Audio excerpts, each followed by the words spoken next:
नमस्कार, आप देख रहे हैं हिमालयन टीवी। आज हम चर्चा करेंगे हिमाचल प्रदेश की टॉप 10 खबरों की। जुड़े रहिए, चैनल को लाइक व सब्सक्राइब करना ना भूलें।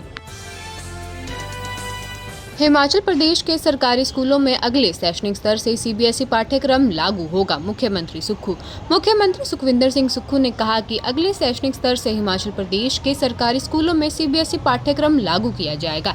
शिक्षा मंत्री रोहित ठाकुर के अनुसार प्रदेश के 151 सरकारी स्कूलों को सीबीएसई से मान्यता मिल चुकी है। मुख्यमंत्री ने बताया कि दून विधानसभा क्षेत्र के 3 सरकारी स्कूलों में सीबीएसई प्रणाली पहले से ही लागू की जा चुकी है, जिससे ग्रामीण क्षेत्रों के विद्यार्थियों को कम शुल्क पर गुणवत्तापूर्ण शिक्षा मिलेगी।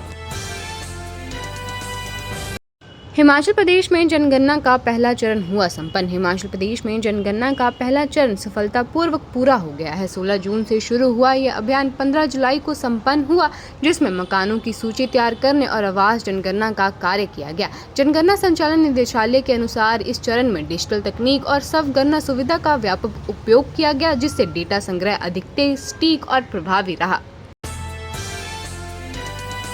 लिव इन रिलेशनशिप में रह रहे थे 4 नाबालिग, रेस्क्यू काउंसलिंग के बाद परिजनों को सौंपा। मंडी जिले के पद्र क्षेत्र में साथ रह रहे 2 नाबालिग लड़कों और 2 नाबालिग लड़कियों को संयुक्त विभागीय टीम ने रेस्क्यू कर सुरक्षित संरक्षण में लिया। सभी को CWC के समक्ष पेश किया गया, जहां आवश्यक काउंसलिंग और कानूनी प्रोसीजर पूरा किया गया। जांच में सामने आया कि चारों किशोर किशोरियां पढ़ाई बीच में छोड़ चुके थे। इसके बाद अभिभावकों की काउंसलिंग कर बच्चों को शिक्षा और भविष्य को लेकर सलाह दी गई।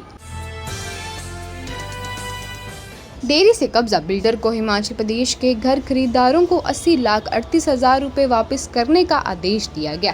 फ्लैट का समय पर कब्जा नहीं मिलने पर Punjab state consumer dispute redressal commission ने एक रियल एस्टेट कंपनी को बड़ा झटका दिया है। आयोग ने बिल्डर को घर खरीदारों को 80,38,000 रुपए से अधिक की राशि 12% वार्षिक ब्याज के साथ लौटाने का आदेश किया।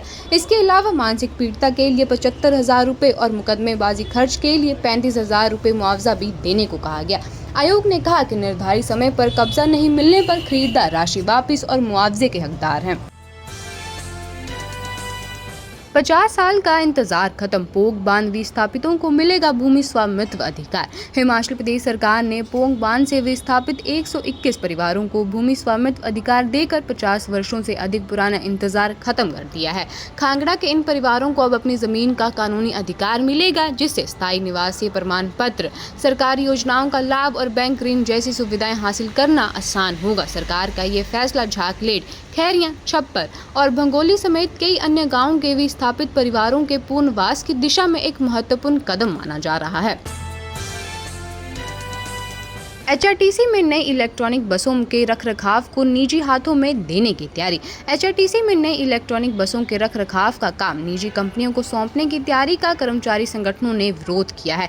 हिमाचल परिवहन मजदूर संघ का कहना है कि निगम में तकनीकी कर्मचारियों के कई पद पहले से ही खाली हैं। ऐसे में रखरखाव का काम निजी कंपनी को देना उचित नहीं होगा। संघ ने आशंका जताई कि इससे HRTC के निजीकरण का रास्ता खुल सकता है। संगठन ने सरकार से तकनीकी पदों पर नियमित भर्ती कर युवाओं को स्थायी रोजगार देने और निगम की तकनीकी क्षमता मजबूत करने की मांग की। स्वास्थ्य विभाग के आला अधिकारियों से मिले प्रतिनिधि मंडल। हिमाचल प्रदेश अस्पताल फार्मेसी अधिकारी संघ ने प्रतिनिधि मंडल ने स्वास्थ्य विभाग के वरिष्ठ अधिकारियों से मुलाकात कर फार्मेसी कैडर की लंबित मांगे उठाई। संघ ने बताया कि दवाओं की संख्या 73 से बढ़कर 1,400 से अधिक हो चुकी है, जबकि 182 से ज्यादा पद अभी भी खाली हैं। प्रतिनिधि मंडल ने समयबद्ध पदोन्नति, नए पदों के सृजन, OPS से जुड़े लाभ और तकनीकी सुविधाएं उपलब्ध कराने की मांग की। नर्सिंग प्रवेश परीक्षा के लिए 23 जुलाई तक करें आवेदन, शेड्यूल जारी। अटल मेडिकल एवं रिसर्च यूनिवर्सिटी नैरचौक ने शैक्षणिक स्तर 2026-23 के लिए नर्सिंग प्रवेश परीक्षा का शेड्यूल जारी कर दिया है। BSc nursing, post basic BSc nursing और MSc नर्सिंग कोर्सों के प्रवेश के लिए ऑनलाइन आवेदन प्रोसीजर शुरू हो चुका है। इच्छुक अभ्यर्थी यूनिवर्सिटी की आधिकारिक वेबसाइट पर जाकर आवेदन कर सकते हैं। आवेदन की अंतिम तिथि 31 जुलाई निर्धारित की गई है। शिमला के राष्ट्रपति निवास की बदहाली पर हाई कोर्ट सख्त, केंद्रीय शिक्षा विभाग को लगाई फटकार। शिमला स्थित ऐतिहासिक राष्ट्रपति निवास यानी Indian institute of advance study की बदहाल स्थिति पर हाई कोर्ट ने कड़ी नाराजगी जताई है। अदालत ने केंद्रीय शिक्षा विभाग को फटकार लगाते हुए कहा कि ऐतिहासिक धरोहर के रखरखाव में गंभीर लापरवाही बरती गई है। हाई कोर्ट के निर्देश से हुए निरीक्षण पर इमारत की दीवारों में दरारें, सीढ़ियां, रेलिंग और फर्श समेत कई गंभीर खामियां सामने आई। अदालत ने मामले को बेहद चिंताजनक बताते हुए ऐतिहासिक धरोहर के संरक्षण पर जवाब मांगा है। हिमाचल के युवाओं के लिए खुशखबरी, वन विभाग में 500 सहायक वन रक्षकों की होगी भर्ती। हिमाचल प्रदेश सरकार वन विभाग को मजबूत करने के 500 सहायक वन रक्षक पदों पर भर्ती की तैयारी कर रही है। इनके लिए नया कैडर और नए RNP नियम तैयार किए जा रहे हैं, जिन्हें 20 जुलाई को होने वाले मंत्रिमंडल की बैठक में मंजूरी के लिए रखा जाएगा।